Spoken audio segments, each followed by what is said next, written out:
Daily Walking with God. TINGGWANG Sam NINGZUNG Gai Kara. Matthew chapter 26 verse 41. Watch and pray so that you will not fall into temptation. The spirit is willing, but the flesh is weak. MATHAI perok ngkai serok pedum himreu zaket. Keduaibe ningnui gut makrahang ntîng kellum bamlo. Herui nnei kane hemeipum peran-ga kacheu dede. MATTHI perok ngkai herok pedum riak daiket. Kwa na kebamlu ciciu de nui mdakkepie chaklut tila. Rabe o neubam dede pumteihbe o nnei. Prayer is a powerful spiritual weapon in fighting temptation.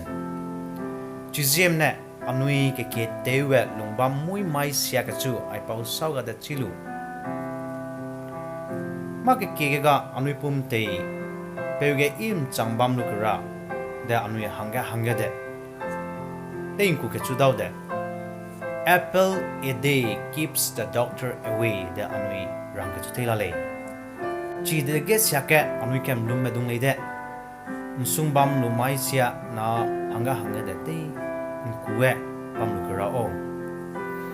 Prayer a day keeps the Satan away de anui hanga de range te nkue encourage te bam karabe samha tachu chatke gai ziemne anui pelana de TINGBA ndew kechu doge anui teilung anui ta anui na teiwang kara leune lede TINGBA de popeu gai na mdakkepie anui da wang dau kechu dau lide anui kekie te kara sunge TINGBA da pakgonge TINGBA da ngei punge TINGBA da keryang kewe sunge kigai lu de chai anui mdakkepie leune lede ngamme kyang ya